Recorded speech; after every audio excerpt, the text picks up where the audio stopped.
বন্ধুরা, আমি আবারও নতুন গল্প নিয়ে চলে এলাম। চ্যানেলটি সাবস্ক্রাইব করে বেল আইকনে ক্লিক করে আমার সাথেই থাকো। আমার মায়ের বয়ফ্রেন্ডের সাথে আমি কিভাবে খেললাম সে গল্প তোমাদের শোনাবো আজ। চলো তাহলে শুরু করি। বন্ধুরা, আমি সাধনা ঘোষ। আমি আজ যে স্টোরিটা তোমাদের সাথে শেয়ার করব সেটা কিছুদিন আগের ঘটে যাওয়া একটি সত্য ঘটনা। বর্তমানে আমার বয়স ১৯ বছর। কলেজে দ্বিতীয় বর্ষে পড়ি। মেয়ে হিসেবে আমার চেহারা মোটামুটি ভালো। তার চেয়েও বড় কথা হলো ডাবগুলো অনেক আকর্ষণীয়। একসময় আমার একটা বয়ফ্রেন্ড ছিল, কিন্তু তার সাথে মাত্র ২ মাস রিলেশন ছিল। তারপর আর এসবে জড়াইনি, আর টাইমও পাইনি। আমি আর আমার মা একসাথে থাকি। বাবা মারা গেছে, কিন্তু আমাদের ভালোই প্রপার্টি ছিল বলে কোনো প্রবলেম হয়নি। এছাড়াও আমার মা একটা প্রাইভেট অফিসে চাকরি করে। তার একটা অ্যাফেয়ার ছিল একটা লোকের সাথে। তবে বলা বাহুল্য, আমার মা সেই লোকের থেকে প্রায় বছর ১০-এর বড়। আমার মা শালিনী ঘোষের বর্তমান বয়স ৪২। দেখতে আমার থেকে ভালো, কিন্তু খুব একটা আকর্ষণীয় না। মার যার সাথে অ্যাফেয়ার ছিল তার নাম দেব চৌধুরী। মার সাথে একই অফিসে চাকরি করে।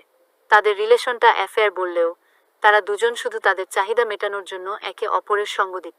মিস্টার দেব আনম্যারিড। দেখতে অসাধারণ, তল, ডার্ক, হ্যান্ডসাম যাকে বলে সেটা। আর সত্যি বলতে, আমি সব সময় চাইতাম তার সাথে মজা করতে।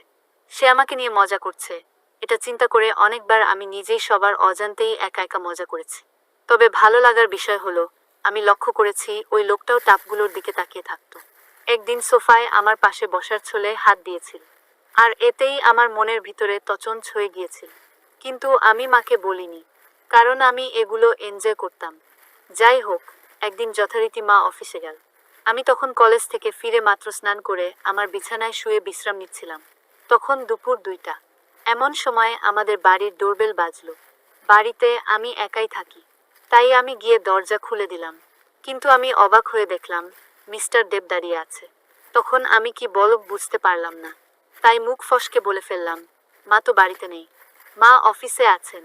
আমার এই কথা শুনে দেববাবু বললেন, ও আচ্ছা, আমি তো জানতাম আজ তোমার মা বাড়িতে থাকবে। ঠিক আছে, মনে হচ্ছে কিছুক্ষণের মধ্যে তোমার মা চলে আসবে।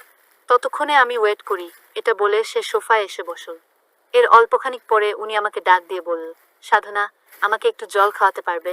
আমি বললাম, কেন পারবো না আঙ্কেল। একটা বলে আমি জল নিয়ে এসে সোফায় বসলাম তার পাশে।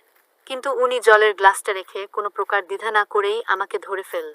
আমি অনিচ্ছা সত্ত্বেও তার হাত সরিয়ে দিয়ে উঠে যাওয়ার চেষ্টা করলাম, কিন্তু এবারে পিছন থেকে জড়িয়ে ধরল। আর আমাকে বলল, এই জল খেয়ে মনে হয় না আমার পিপাসা মিটবে, তাই আমি ডাবের জল পান করতে চাই। তখন আমি বললাম, কিন্তু আঙ্কেল, বাসায় তো ডাব নেই। উনি তখন দেখে বললেন, মিথ্যে কেন বলছো সাধনা? এই তো আমি দেখতে পাচ্ছি। উনার কথার মানে বুঝতে পেরে আমি ভীষণ লজ্জায় পড়ে গেলাম। তখন প্রায় ৩টা বেজে গেছে। জানালা দিয়ে বাহিরে তাকিয়ে দেখলাম শহরের কোলাহলে খানিকটা ভাটা পড়েছে। শুধু কিছু প্রাইভেট গাড়ি আর কিছু ঠেলা গাড়ি চলাচল করছে। একজন পথচারীকে লক্ষ্য করলাম, কেমন যেন উদাসভাবে এদিক ওদিক যে সামনের দিকে অগ্রসর হচ্ছেন। আমাদের জানালায় হঠাৎ করেই একটা দ্বারকা সে হাঁকা কাকা করছে। সে যাই হোক, আমার অনেক ভালো লাগছিল, কিন্তু তাও বললাম, প্লিজ আমাকে ছাড়ুন, এসব কি করছেন? এটা শুনে সে আমাকে আরো জোরে ধরে রাখল। আমিও তখন রেসপন্স করা শুরু করলাম, কিন্তু আমার ওপর বিধি বাম হলো। এমন সময় আবার কলিং বেল বেজে উঠল।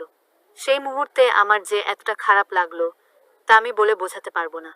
কিন্তু কি আর করার, ওদিকে কলিং বেল বেজেই চলেছে। তাই আমি বিরক্ত হয়ে দরজা খুলে দেখলাম মা চলে এসেছে। আমাকে দেখে উনি জিজ্ঞাসা করলেন, কিরে মা, এতক্ষণ কি করছিলি? আমি তখন আমতা আমতা করে বললাম, কিছু না, আসলে একটু পড়তে বসেছিলাম তো, তাই খুলতে দেরি হলো। এরপর মা আর কিছু জিজ্ঞাসা করলেন না।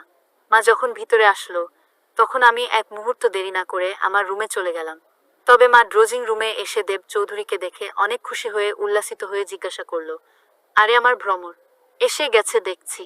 কতক্ষণ হলো এসেছো দেববাবু? লজ্জা করে কোনো উত্তর না দিয়ে পাশ ফিরে বসল। মা তখন তার কাছে গিয়ে মান ভাঙানোর চেষ্টা করতে লাগল। এদিকে দেব চৌধুরীর সাথে খানিকটা প্র্যাকটিস করে আমার মনের ভিতর প্রচণ্ড রকমের খেলার বাসনা জেগে গেছে।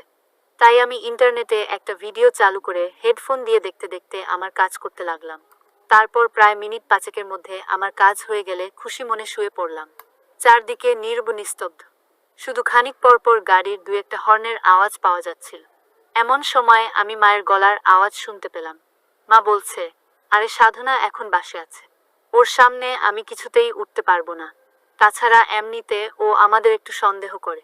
তার এসব কথা শুনে কেন জানি আমি আরো এক্সাইটেড হয়ে গেলাম। কিন্তু আমি বুঝতে পারলাম না একটু পরে দেব চৌধুরী কেন জানি দ্রুত গতিতে বাসা থেকে বেরিয়ে গেল। মা আর আমি মুখোমুখি হলাম সন্ধ্যার কিছুক্ষণ পরে। চা খেতে খেতে আমি বুঝতে পারলাম মায়ের মন ভালো নেই। তখন আমার আর বুঝতে বাকি রইল না যে দেব চৌধুরী আর মায়ের মধ্যে ওই ব্যাপারটা নিয়ে মনোমালিন্য হয়েছে। তবে কেন জানি ব্যাপারটা আমার কাছে ভালোই লাগলো। আমি মনে মনে একটা প্ল্যান করলাম। এর 4 দিন পরের কথা। আমি মায়ের ফোন থেকে গোপনে দেব আঙ্কেলের নাম্বারটা নিয়ে ওনাকে ফোন করে আমাদের বাসায় আসতে বললাম। কারণ মা আমাকে বলে গেছেন আজ আসতে তার অনেক দেরি হবে। মনে মনে ভাবলাম এই সুযোগের সদ্ব্যবহার আমাকে করতেই হবে। কিন্তু উনি আমাকে বললেন, সাধনা, আমি আর তোমাদের বাসায় যাব না। কারণ তোমার মায়ের সাথে আমি সব সম্পর্ক শেষ করেছি। আমি তখন উনাকে বললাম, সে তো আপনি মায়ের সাথে করেছেন, আমার সাথে তো আর করেননি। তাহলে আমার জন্য আসেন। বন্ধুরা, তোমরা হয়তো মনে মনে ভাবছো দেব চৌধুরীর সাথে লাগানোর জন্য আমি এত উতলা হয়েছি কেন। সত্যি বলতে আমি চাইলেই অনেকের সাথে লাগাতে পারতাম। কিন্তু একদিন মায়ের ফোনে একটা ভিডিও দেখে আমি বুঝতে পেরেছি উনি একেবারে ইংলিশ নায়কদের মতো দক্ষ। শুরু করলে আর থামতে চান না। তাই আমি প্রথমবার ভালোমতো মজা নেয়ার জন্যই ওনাকে মন থেকে চাচ্ছিলাম। যাই হোক, প্রায় ঘন্টাখানিক পরে কলিং বেল বেজে উঠল। আমি তখন বুঝতে পারলাম দেববাবু এসেছে। আমার মায়ের ভ্রমর যে আজ আমার হতে যাচ্ছে, এটা ভেবে আমার মনের মধ্যে বাঁধ ভেঙে যাবার উপক্রম হচ্ছে। এরপর আমি তাকে ভেতরে নিয়ে এলাম। তবে আজ আমাকে এই পোশাকে দেখে উনি রীতিমতো চমকে গেলেন, যেন ভেতর থেকে ওগুলো তাদের অস্তিত্ব জানান দিচ্ছে। এরপর উনি আর দেরি করতে পারলেন না। আমিও রেডি ছিলাম, তাই আমরা আর দেরি করলাম না। প্র্যাকটিস আগেই একবার করে রেখেছিলাম, তাই এবার সরাসরি মূল খেলা শুরু করলাম। যেহেতু এটাই আমার প্রথম ম্যাচ ছিল, তাই শুরুতেই আমার খুব কষ্ট হলো। চৌত্রের মাঠে ধারালো লাঙ্গল যেমন চারদিক চৌচির করে দেয়, ঠিক তেমনি আমারও কেন জানি মনে হলো দেব চৌধুরী আজ সবকিছু লণ্ডভণ্ড করে ফেলবে। তবে আমি কোনো প্রকার বাধা দিলাম না, কারণ আমি জানতাম কষ্ট না করলে কেষ্ট মেলে না। তার মানে হলো ব্যথা সহ্য না করতে পারলে মজা পাওয়া যায় না। আমার ধারণাই এক প্রকার সত্যি হল।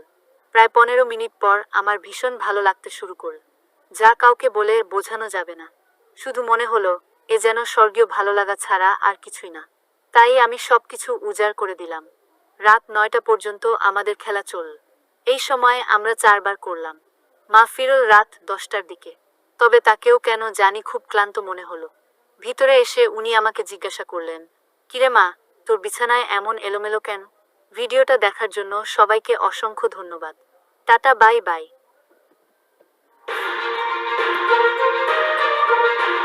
ভারতীয় ট্যুরিস্ট ভিসাদের জন্য আর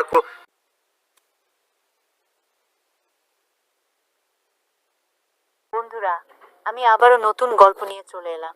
চ্যানেলটি সাবস্ক্রাইব করে বেল আইকনে ক্লিক করে আমার সাথেই থাকো। আমার মায়ের বয়ফ্রেন্ডের সাথে আমি কিভাবে খেললাম সে গল্প তোমাদের শোনাবো আজ। চলো তাহলে শুরু করি। বন্ধুরা, আমি সাধনা ঘোষ। আমি আজ যে স্টোরিটা তোমাদের সাথে শেয়ার করব সেটা কিছুদিন আগের ঘটে যাওয়া একটি সত্য ঘটনা। বর্তমানে আমার বয়স 19 বছর। কলেজে 2য় বর্ষে